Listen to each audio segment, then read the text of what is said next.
I was enjoying a peaceful life, content with a stable job that paid well. My world was turned upside down one day when my credit card company called to inform me about a suspicious $50,000 charge on my account. I was utterly taken aback by this news. I acted swiftly to stop the charge, and in the aftermath, my husband, who was then overseas, bombarded me with phone calls. With some effort, we managed to clear up the confusion. My name is Alexis. I'm 7 years old, and I've climbed the career ladder to become a manager. My journey began in college where I met Paul, my husband, who is of the same age. This year marks our third wedding anniversary. Many of my acquaintances chose to leave their jobs upon getting married, but I had compelling reasons to continue working despite societal norms. I am the primary breadwinner in our household, earning more than my husband. This fact is an unspoken element of our marriage, yet it looms large in my mind. I often ponder our financial stability, concerned that relying solely on my husband's earnings might not secure the future we envision. Nonetheless, it's clear he shares these concerns, even if we seldom discuss them directly. Financial independence is key. We maintain separate finances, equally splitting household expenses, a system that affords me the freedom to manage my discretionary income as I see fit. This arrangement has fostered a sense of satisfaction and has contributed significantly to our comfortable lifestyle. However, there are moments that prompt me to reconsider our expenses. One such instance occurred while I was reviewing my email notifications on the train home.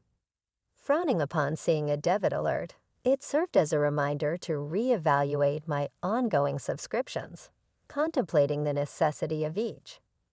Yet the task of managing these financial obligations often falls by the wayside, complicated by forgotten passwords and the daunting prospect of navigating customer service hotlines. The restricted availability of these services, confined to standard working hours, does little to ease the situation, creating a paradox for working individuals like myself who'd find it nearly impossible to reach out during these times. Despite these hurdles, I find solace in the small pleasures of life, like online shopping. It serves as a brief escape from the pressure of work, with the arrival of each parcel bringing a fleeting moment of joy. Yet these moments of happiness are quickly overshadowed by the realization of the need to manage my finances more prudently. The comfort of returning home always brings a sense of relief, a reminder of the stable life we've built together. Despite the occasional financial folly, when I walked into the living room, I immediately felt annoyed. Socks were scattered on the floor, empty cans were on the table, and there were a phone and a sweatshirt on the sofa. Yes, this was my husband's doing. He tends to leave a mess everywhere after he gets home. I couldn't help but complain about the socks and cans. He just shrugged it off, saying it was easy to clean up, and I could just do it if I was home early. Why couldn't he help clean or make dinner? He complained about being tired and having to eat convenience store food. I was tired too, but I argued that if he wasn't going to help around the house, he should at least focus on his work. He didn't take my frustrations seriously at first, but I could tell he was annoyed when he repeated his dismissal. He left the room, glued to his phone and ignoring my glare. It felt unfair that I was doing more work in housekeeping, yet I wondered if I'd been too harsh. I worried he might become even more careless just to spite me. Surprisingly, my words seemed to have an effect. He started coming home late, claiming he had overtime work. It seemed like he was trying to change. I was so pleased that I began to put even more effort into the housework, thinking I should support him since he was busy. One day, I came home early and decided to tidy up his room, which he hadn't cleaned in a while. It was a mess, just as I expected, with empty cans and bottles everywhere. I was about to throw them out when I noticed something unusual on the bed, a gift-wrapped package. I couldn't clearly make out what it was at first, so I decided to shine a light on the mysterious object. It turned out to be a bag from my favorite brand, beautifully wrapped and just sitting there, partially hidden. The realization hit me, could this be a surprise birthday present? My birthday was just around the corner, the following week to be exact. A flicker of excitement passed through me, but I quickly suppressed it, choosing to act as if I hadn't seen the package. I wanted to keep the surprise intact, assuming my husband had planned to give it to me on my special day. However, my much-anticipated birthday came and went without any mention of the package. I couldn't help but bring up the subject, half in jest, half in hope, asking my husband if he remembered what day it was. His reaction was one of brief surprise, followed by an awkward acknowledgement of my birthday. But when I prodded him about a celebration or a gift, his response was dismissive, almost as if gifting was an obligation fulfilled in the past and not to be bothered with again, especially now that I was old enough. His words stung more than I cared to admit, and he retreated to his room, leaving me in a mix of confusion and disappointment. The situation took an even more peculiar turn when, out of the blue, my husband announced he was scheduled for an overseas business trip the following week. This was unprecedented. His job had never required travel before, let alone an international trip. He attributed this sudden opportunity to his recent good performance at work. Under normal circumstances, I would have been supportive, even happy for him. However, the unexplained birthday gift and his nonchalant dismissal of my birthday had planted seeds of doubt in my mind. On the morning of his supposed departure, I watched him leave, my heart heavy with a mix of emotions. Once he was gone, I couldn't resist the urge to investigate further. I ventured into his room, a place I hadn't stepped into since the day I discovered the hidden gift. My heart raced as I looked under the bed where the gift had been, only to find nothing. The absence of the package confirmed my suspicions. There was more to this story than he was letting on. This wasn't about a business trip. It was something else entirely. Driving myself to work that day felt like moving through molasses.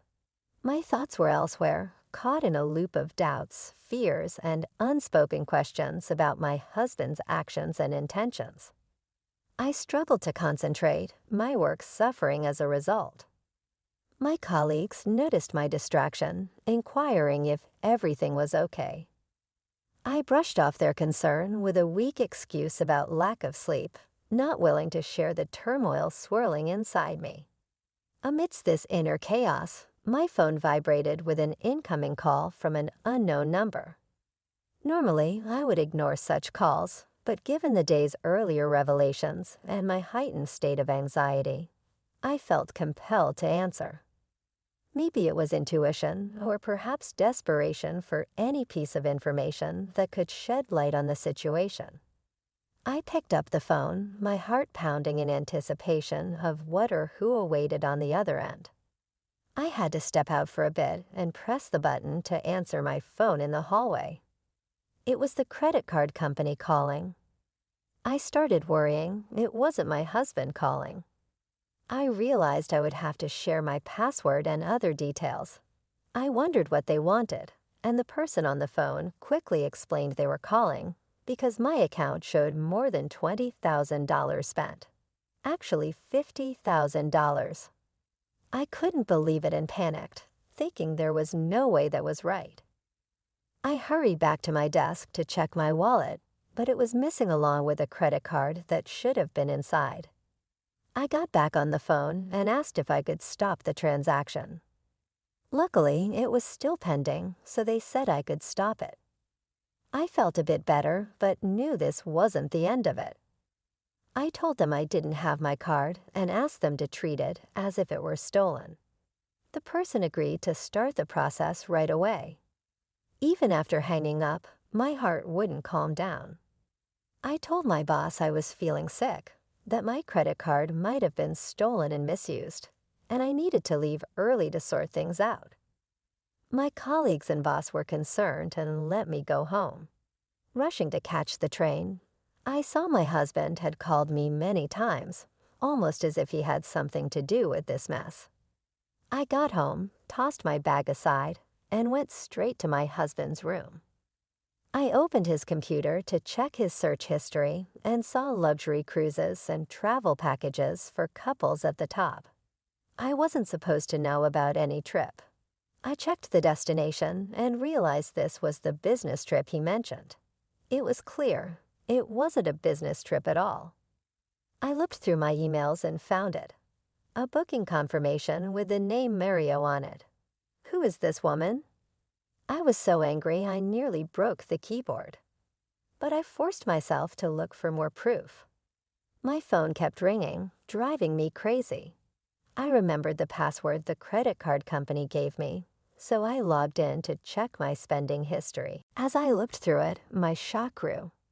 There was a charge I didn't recognize for a fancy bag. Everything clicked. Paul had used my card to buy something for his mistress, and even took her on what he claimed was a business trip. Frustrated and angry, I finally answered my constantly ringing phone. My husband was on the other end, complaining about the card not working. I confronted him about Anne, and he stumbled over his words, claiming he didn't steal the card, but borrowed it for convenience on his business trip. I questioned him about the so-called business trip and mentioned the luxury cruise. He tried to dodge the question, but I pressed on about Anne and the bag. He tried to act confused, but I laid out everything I knew.